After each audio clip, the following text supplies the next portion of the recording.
What's up, Wargamers? Welcome back to World of Wargaming. Thank you so much for stopping by and hanging out with me today. Today we're going to be playing Scenario 5 of Reign in Hell, the Oculus Spear, which is, of course, the expansion to Reign in Hell. Both of these books by Adam Loper and Vince Venturella, and available for purchase on Wargame Vault. This one is just a PDF. This one is a PDF or a print-on-demand with the PDF. And the print-on-demand gets there pretty quick if you're interested in that option. Now, Scenario 5 here, I have been waiting patiently to get to this mission since I got this PDF and read through it, because this mission uses what is, in my opinion, one of the most fun things and most interesting and narrative, and just it hits all the little sweet spot receptors in my brain for stuff that makes my nerdy sense go off. And that's a changing board. As you play through the scenario and you dig, in this situation we're digging deeper into the city of Javek, looking for this final directorate of hell and trying to find his lair. So we're searching all these buildings and digging through all this stuff and trying to find this guy, and if we don't find it on the first board, then it resets and we set up a new section of the city, and that just makes me go wah wah wah wah. Ooh, I love it. It's so good. So I am, needless to say, very excited to play this mission. And I hope you guys are excited to come along with me. If you haven't hit the like and subscribe button yet, go ahead, hit that for me, garner the favor of the dice gods, and let's get in to the city of Javek. You have traveled far to the ancient ruins of Javek, once a glorious bastion of the power and bureaucracy of hell. Now it is little more than blowing sands and bubbling tar pits, with bits of ruin rising out of the wasteland. Somewhere within this landscape lies the hiding place of the last surviving member of the Directorate of Hell, and perhaps more importantly, the Dimensional Vault, a secret repository of some of the greatest treasures and power that Hell has ever known. You have been guided to the edge of the city by the clear vision of the now empowered Oculus Spear. As you reach the outskirts of the ruins, a white-hot pain flashes through your mind, and you can see no more. Whatever happened to this city was so cataclysmic, and the energies released so powerful, that not even the prognostication of the Oculus Spear can penetrate it. You will have to complete your journey the old-fashioned way, digging through the rubble and debris to find your goal and ultimate destination. We have a few special rules for this scenario. We can search ruins. To search a ruin, we roll a d12, and on a 12, we have found what we're looking for. We cannot search, however, if there are currently enemy demons on the field. Every time a Cabal member activates at the end of their movement, we have to roll 6d6 for quiet steps, and we need to get at least a 5 up on at least one of those dice. And then if we fail that test, we have an encounter, which we roll on a chart to see what we get. The game will last until I succeed on searching the ruins, at which point the scenario ends in victory. Any other circumstances, such as retreat or death of all members of the Cabal, results in defeat. If you are victorious, you may not recruit any demons or perform any expeditions before proceeding to the final mission. Complete all other steps as normal, and your demons begin the next scenario at full health. So this is the first section of the ruined city of Javek that the Cabal of the Infernus Arbitus will be exploring. This board, according to the rules, is supposed to be set up with heavy terrain with only ruins and tar pits. I went a little bit heavy on that because I wanted it to really feel like coming into a city. So like I added in the crags because I thought they would look more thematic. I thought they would feel better. They don't block anything that's happening. And I like them. And that's the general rule of this kind of wargaming, is if you think it'll look cool, that's probably the right choice. So my goal here is to search these ruins. To search them, I move into contact with it, and I roll a d12, and I hope that I roll a 12. If I don't, then something else could happen. When I move, I have to roll some d6, and I need at least 1 5-up to not alert any demons to our presence. If we alert demons, then there's a chart, we'll roll on it, and we'll see what we get. But this is our board. We're going to get deployed, and we're going to get into this mission, which I am incredibly excited for. Another thing to note about the ruins on the board is they are all either crumbling or haunted. Now, normally you would roll for this before you start the game. I, however, am going to live life on the wild side, and I'm going to wait, and I'm going to randomly generate whether it is haunted or crumbling once I approach it. That way I'm going in blind as much as possible, trying to keep as much of that suspense on the table for myself as possible, because that's the way to enjoy this kind of gaming, in my opinion. Here's our initial deployment, ready to embark into the city of Javek. Let's make an initiative roll. Initiative. Finishing up with a pretty decent roll. Now, as it stands right now, there are no enemies on the battlefield, so the initiative roll is not incredibly important, but should something go wrong and some monsters appear, you got to have the roll in the order. So, point of order there. I'm going to start off at 12 with Homori, because he's the fastest demon that I have in my cabal, and we're going to move him this way, his 8 inches. When I activate the move, I have to roll the 66. I just need a single 5-up here. Cool. Got one. He's fine to move. Very quietly sneaking himself up to the side of this building just to peek in the window a little bit and see what's going on in there. I can't search it yet because you have to be totally in or on the piece of terrain to search it. But on his next activation, I can maybe climb up or climb in and then get a search on. Up next, I'm going to go with Emma, who is going to fan this way. I had it mistaken last time. I apologize. The quiet steps roll is made after you finish the movement. And I got a 5-up, so I'm still moving quietly through the ruins. Next up, I'm going to activate Shoko, and I'm going to send him over this way to get him over that wall. Shoko, however, is pretty slow, so he's not going to get too far. He gets almost up to the wall. Gonna see what's going on. I'm gonna take a quiet steps test for him. He is moving super quiet for such a big fellow. Kirito moving down into this main thoroughfare coming through the outskirts of Javek. Time to make a quiet steps. I don't know, he's kind of a chunky boy. Let's see if he can stay quiet. Looking for a 5-up. Oh, I'm sorry I said anything about you, Kirito. You're a super quiet fellow. And because of Baku's title from having died first to fall, he gets an extra 3 inches of movement his first activation. So he's going to use that to bring himself 7 inches. I want to say his base is 4 this way. Ending up right there to give some support to Emma, and let's see if he can do it quietly. He can.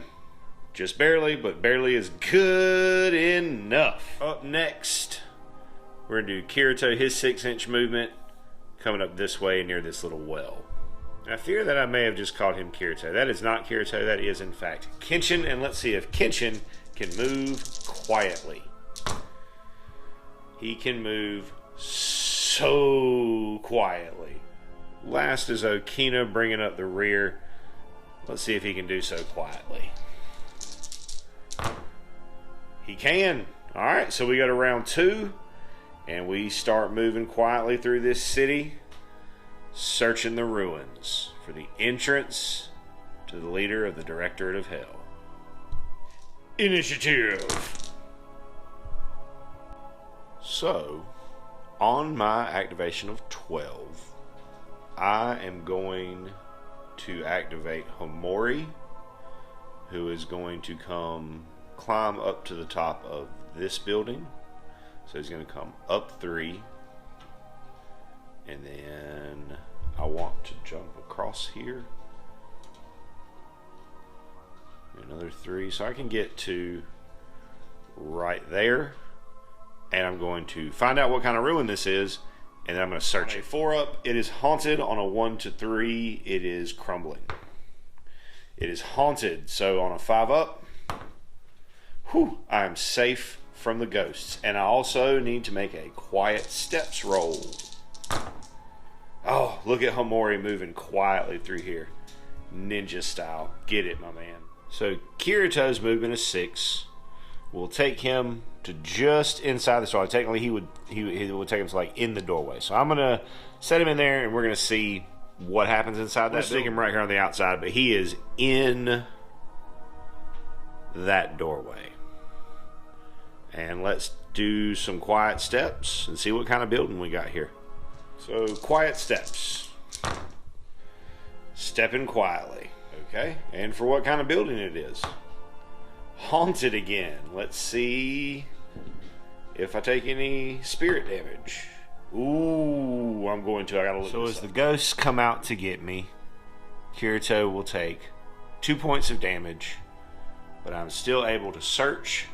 So I'm gonna mark this damage, and then we'll see if we find anything. I also got caught up that I never rolled to search for Homori. Now, bear in mind, even if I roll the success here, I'm probably not going to stop this game until at least one board reset, because that's the part of this that I'm most excited about. So let's see.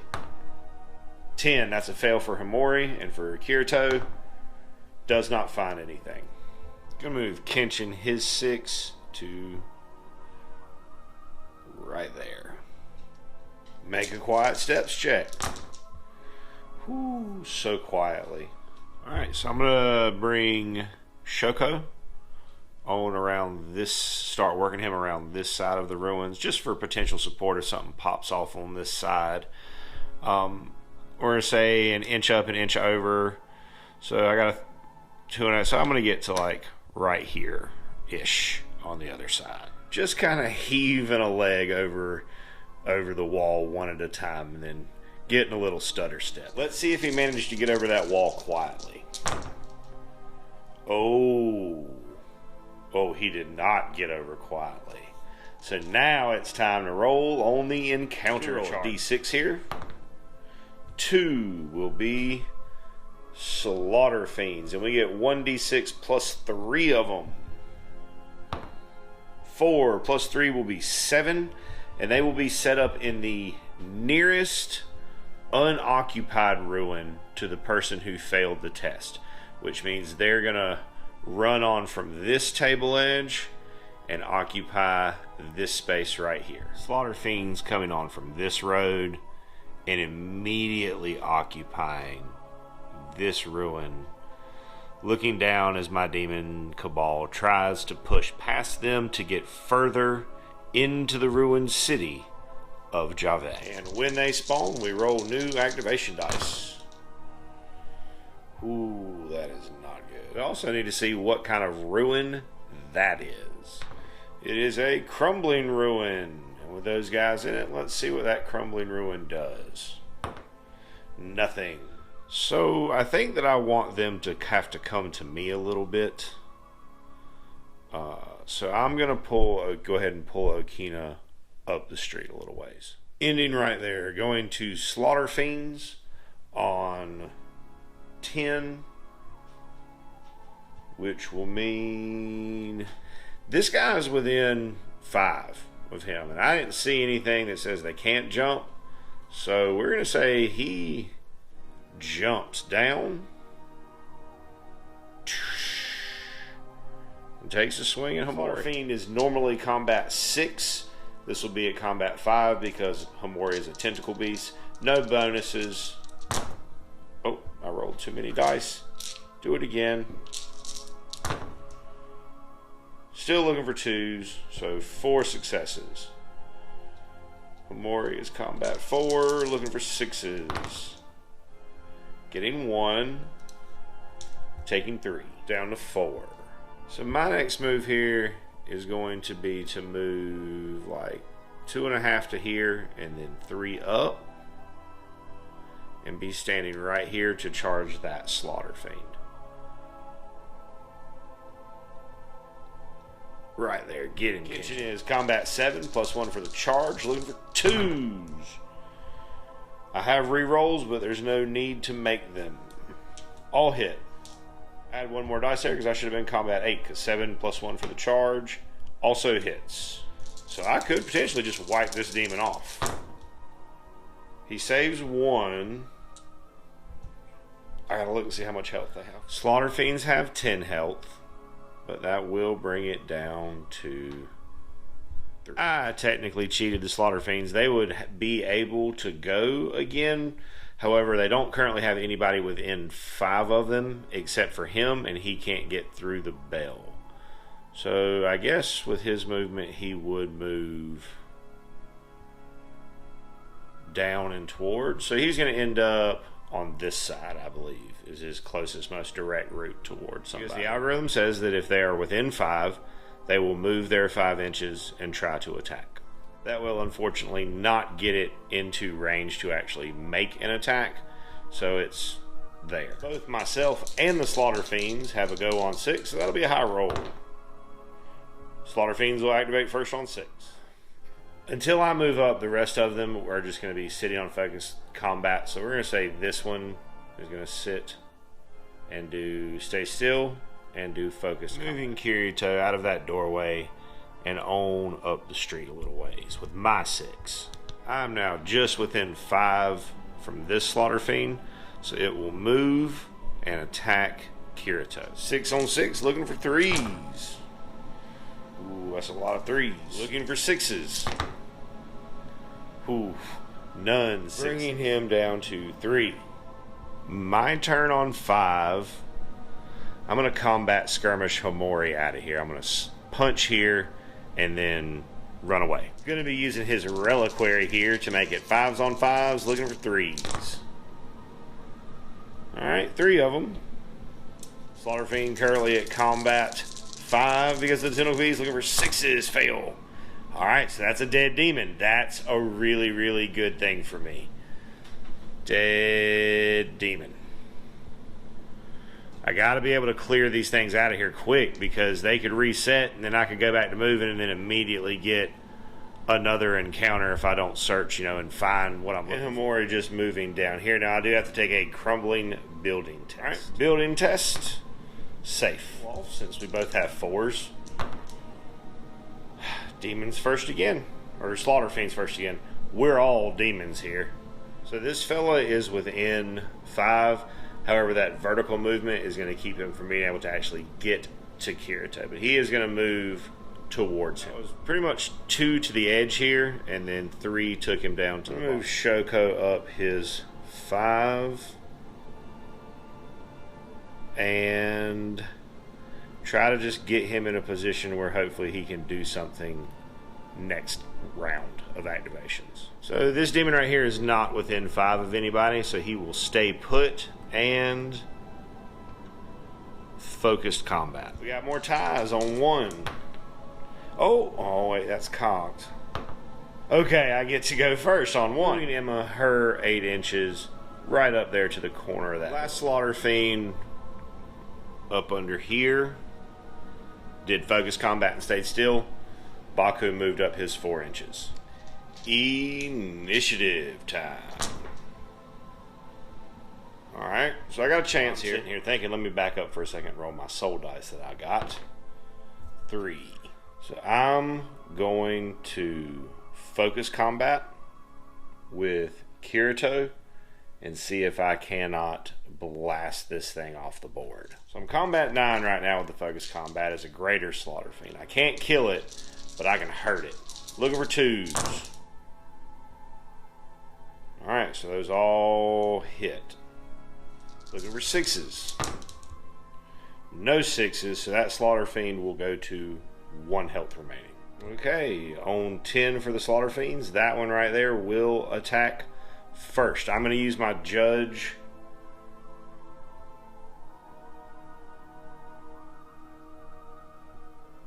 Yeah, I use the Judge ability here to cancel out his bonus for being slaughtered. 7 on 7, looking for 3s. Okay, so only 1 miss. Looking for 6s. Ooh. So I did spike that roll pretty well. However, not well enough because he is already at 3 health. So that will kill Kirito. This demon will be this one who is within 5 of Emma. Double check that. Oh yeah. Who will move up and attack. Combat 6 on combat 8, looking for 4s. Pretty good roll. Combat 8, looking for 6s. And I will convert 3 of those into 6s with the Oculus Spear's ability.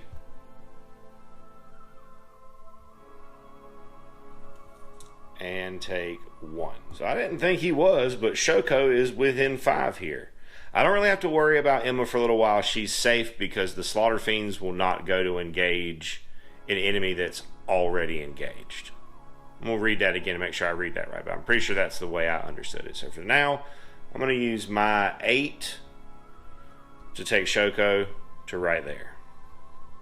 Charge. Shoko is combat 8 and +1 for the charge. Looking for 2s. Natural 6 is good here. That'll deal an automatic 2 damage. 1s are always bad. I have an Essence of Luck.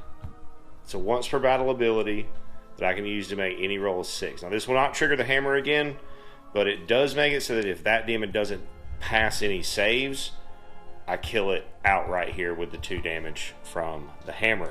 So let's see what he rolls. Of course it rolled 2 6s. No point in using a soul dice there. So it'll take 6, 8 damage. Next will be me on 8 again. I'm going to move Kenshin over and down to charge that slaughter. Combat 7, +1 for the charge. Put me to 8, looking for 2s.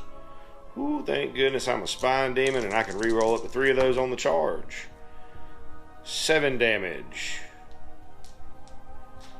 Blocking on 6s. Oh, jeez Louise. So that'll cancel 3. Demon will take 4. Alright, so me on 7, I'm going to use my soul dice, which is a 3, to add that to his movement so that I can successfully charge that Slaughter Fiend. Whoop. Get in there. Vengeance for Kirito. Greater Slaughter Fiend. So that is going to be combat 7, +1 for the charge. On 6, looking for 2s. Ooh, that is bad. That's really bad. Okay, let's see. Blocks 2. That is enough, fortunately. Thank goodness he was at 1. So that is enough to kill that demon and get me a new soul dice. 6. I'll take that. So with his 8-inch movement, Homori can get around to him to charge. So we're going to see if he can get in there and do some work. If nothing else, he's going to get that debuff on this one for whenever he attacks next. With the charge bonus, it'll be 5s on 5s, looking for 3s. Alright, Homori. I made you player of the game last time, and now you're ready to get in there, huh, buddy? There's 2 blocks. I'll have to check. That demon's got 2 health. That'll be a dead demon. Dead Slaughter Fiend. Quick check in on the board state. Soul dice. 4. It'll be a roll off for 6. Slaughter Fiends get the activation. This Slaughter Fiend is within 5 of Shoko, so he will mosey on over, take a swing, but he is going to walk through the tar pit. So we'll see what that does for him, if anything. Straight line. Just outside of an inch of Homori. No correction. that demon would have gotten to about right there and then stopped, because they had already used about half their movement at that point, because the tar pit just slows you down, stops, cuts your movement in half. Next will be me on I'm 6. Just going to move Baku up his 4 to right there. No damage on him, so nothing to heal yet. Both of these demons will get to activate before me, and they're both going to be moving towards Kirito, I believe. Ending there and there respectively. He didn't really have enough movement to get over and down, so he'll come down on his next activation. So Emma currently is combat 11, looking for 2s. That's a hit. That's a hit. On focus combat, I can change 1 dice to a 6. So that is 1 miss. This Slaughter Fiend is going to have to roll really well to survive, which it does not. So that'll be a dead demon, and instead of taking the soul dice here, I'm going to be recharging the spear. Bringing us to initiative roll. So I was lucky enough to roll a 12 right here. And what I think I'm going to do is have Emma charge that Slaughter Fiend. That way, this one is going to go on to her, and I'd rather it be on her than on anybody else. Combat 11 here, looking for 2s. Couple of 1s. Oh my goodness, a bunch of 1s. Oh, looking for 6s. Blocking 1, taking 5. So this will be combat 8 for that Slaughter Fiend that's in contact with Emma on combat 8. So looking for 3s. Alright, so they failed a few too. That makes me feel better about things. 4 successes. Looking for 6s. No 6s. I'm at 13. I have 2 soul dice currently. I'm going to use the spear and block 3 of that, taking 1. Next up will be this Slaughter Fiend, who is close to Shoko. So he will move in, charge, ending within an inch of. So that Slaughter Fiend will still be combat 6 with the charge. On 8, looking for 4s. Failing 3. Making 3, combat 8, looking for 6s. None. Taking 3 Next damage. Up will be me on 10, which it doesn't really matter that they went in between me. And I'm going to go charge Kenshin right there and take a swing at that slot. Combat 8 on the charge, looking for 2s. Spine Demon, so I can re-roll up 3. Alright, those all 6. No 6s. 8 damage. That's a dead demon. Now I will be having to take the soul dice here, because Emma is not who killed that. Next up will be me on 9. I'm going to move Okina into this ruin to be prepared to search when this combat is ending right there at those crates. And let's see what kind of building it is. Crumbling building. And let's see if it crumbles on me. Oh, it does. For D3 damage. For 2 damage. Now, I cannot search while there are enemies on the field. That's just a kind of a preparatory thing so that I can search without potentially triggering another encounter. Hamori over here will do a focus combat onto that Slaughter Fiend, looking for 3s. Alright, 4 successes. Looking for 6s.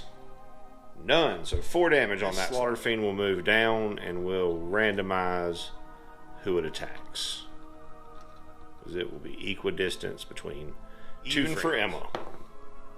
Odd for Kenshin. 6 on 7. Looking for 4s. 2 fails. So not going to kill me, but potentially going to put a hurting on me. Save 1, so 3 damage. 2 activations belong to me. I'm going to move Baku up his 4. And I'm going to attack with Shoko. Shoko is combat 8 on currently 5, looking for 2s. All hit. That's what I like to see. Oh, also the hammer goes off on a nat 6. That'll be an automatic 2 damage to that slot. So this should really be a dead demon here. Oh yeah, dead, super dead, Slaughter Fiend. Initiative. Pretty good. So with my 11, I'm going to combat skirmish away so that this thing can't hurt me and it's forced to fight Emma. So combat skirmish 7 on 6. I'll be looking for 2. Looking for 2s. All hit. Looking for 6s. Blocks 2. Takes 5, goes to 5. And Kenshin will skirmish right there, preparing to push his way further into the city of Javek. So it'll be a roll-off for initiative 10. Oh, of course the Slaughter Fiends get it. So the last Slaughter Fiend is definitely going to attack. Gets to do a focus combat here. So 8 on 8, looking for 3s. Ooh, yeah, that's a goodly amount of damage, and I don't have the use of the spear right now. So I block 1. I'm going to take 5, but this natural 6 on defense, because of my poison soul, will bounce 2 damage back to that Slaughter Fiend. Emma will swing back with a focus combat, looking for 2s. Yeah, it's going to be a dead demon. Looking for 6s. Super dead demon. Okay, so that ends the encounter. So then we have to go back to walking quietly. Currently a man down in the ruins of Javek. I read something wrong, so I'm going to back up and correct myself here and give myself a better chance. With his combat skirmish, he was going to go up and onto this piece of terrain. Because we roll new activation dice when the encounter. I will, however, have to take a crumbly test. He's safe. Building does not fall. Initiative. So on 11, Okina is going to stay still and search the ruins. Ooh, I saw that 12 for a second there. On 9, Kenshin will do the same. Ooh! Ooh, I got it! I got it! I got it! I got it. I was going to keep going, I really was, but now I'm a little bit terrified of this place. So on my 4th ruin search, I've found the entrance to the Directorate of Hell. So underneath this ruin, I'm assuming, is the place I'm looking for. Underneath the bell tower. So, yeah, I'm not going to keep going because I don't want my whole cabal to get wiped out in the first part of this city. That was exhilarating. That was the most fun I've had with any of these missions so far. I do kind of wish that I had failed the roll to make me keep going and continue on, but I'm gonna take that W as it is, friends, and I'm not gonna tempt fate because I'm likely to go in here and end up wiping my whole party and just being absolutely wrecked.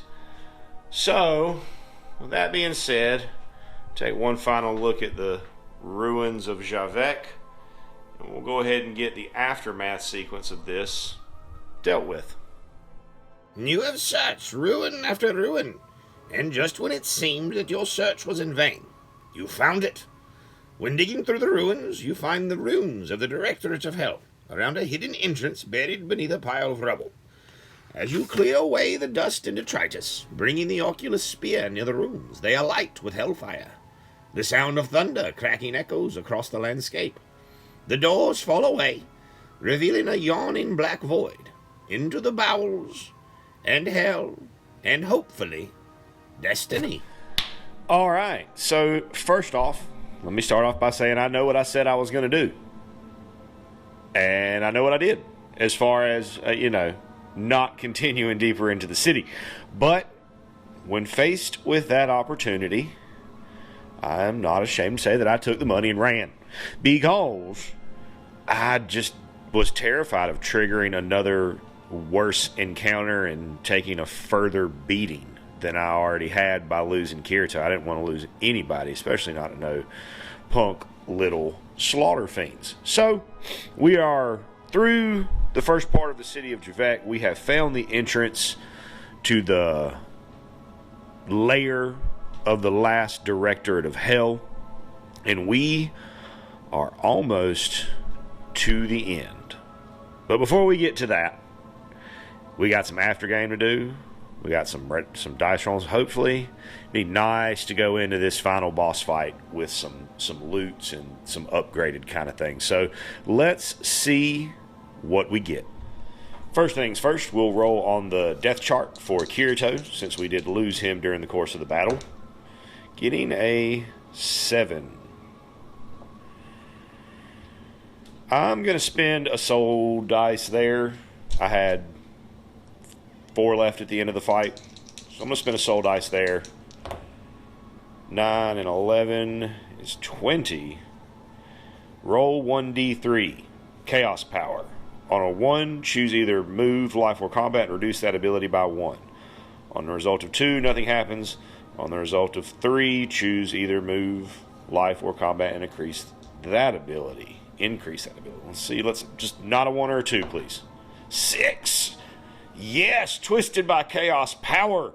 I will be increasing my move, life, or combat on Kirito by 1. And since Kirito already has a bonus to his combat for being a greater slaughter fiend and a bonus to his life for having the survivor title, I'm going to opt to give him +1 to his movement stat, leaving me with 3 soul dice remaining to convert, giving me 3 times 6 is 18 plus 16 is 30.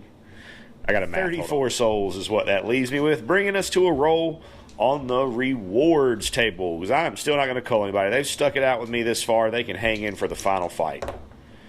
Getting a 2. Roll on the essence table, 1d3 plus 1 times. That's actually not bad going into this final fight. So 1d3 plus 1 is going to be 3 rolls. I will take first roll on the essence table. 16. Essence of the Void. Once per battle, when the demon activates, instead of moving, they may be removed from the battlefield. If you do so, set them anywhere within 12 inches of their previous position. That's pretty sweet. I'm going to be giving that one to Shoko, because with his 5-inch movement, he just sometimes has a hard time getting into combat when I want him to. Especially coming into this last fight, I want him and Emma to be able to get in there. It also gives me a bit of a get-out-of-jail-free card for him. So that's essence number 1. Let's see what number 2 is. 5 and 5 is 10. Essence of the Wanderer. Whenever the demon makes a roll to determine the effects of terrain, they may roll roll twice and select whichever result they wish. And for strictly RP and allegorical reasons, I'm going to give the essence of the Wanderer to Kenshin. If you know why I'm doing that, leave a comment down below, because I have the feeling that we should be best friends. And the last roll on the essence table. Oh, I dropped the dice. Why do I do that so much? 3 plus 5 is 8. Curse, touch, essence. Once per battle, the demon may choose to replace 1 dice from a combat roll made against them with a 1. Interesting. I'm going to give that to Himori, because I have the feeling that going into this last boss fight, it's going to be helpful for me to have him in the mix where he's putting that buff on the boss. All right, next step going into the last battle is advancement. And I actually do get some Cabal members that will level up here. Emma managed to get to 15 XP, which increased her move, life, or combat by 1. I chose to increase her combat by another 1, because again, going into this big bad boss fight, I just want to be laying down as much DPS as I possibly can. Shoko went up to 10, but that was not enough to get him anywhere. Okina and Kirito up to 10, but not enough to get him anywhere. Himori, however, got up to 7, so that gave him the advancement of becoming a greater tentacle beast, and allowed me to increase his combat by 1, which is really, really big deal for Hamori at the moment. Kenshin got to 6. I really would have liked it if he'd have been able to get his greater evolution, and Baku also made it to 6. So neither of them, it looks like, are going to be able to evolve in the course of this campaign. But again, there are always new campaigns to start. Now, between Mission 5 and Mission 6, I cannot send out any new expeditions. However, I do have a regular expedition that is currently out and about. So let's see if they've brought anything back to us. Unfortunately, they do not. So that does it for this mission in the Oculus Spear, the solo campaign for Reign in Hell. Thank you for stopping by World of Wargaming and hanging out with me, playing some games, rolling some dice today. I hope you have a great day, and we will see you next time. That does it for today. Thank you so much for tuning in to World of Wargaming. If you've enjoyed the content that you saw today, consider hitting that like button for me. If you want to see more content like what you saw today, consider hitting that subscribe button and hitting that bell for notifications so that you get alerts whenever I post new content. And if you liked what you saw so much that you would like to contribute to the continuation of it, then check out the description below. You'll find a link to the Patreon account for the studio. And there are numerous tiers there structured for however little or however much you would like to help out. And I want you to know that regardless of any of those things, if you do any of those things or don't do any of those things, I'm incredibly grateful that you stopped by and hung out today. I hope you have a great rest of your day, and I hope that the dice are ever in your favor.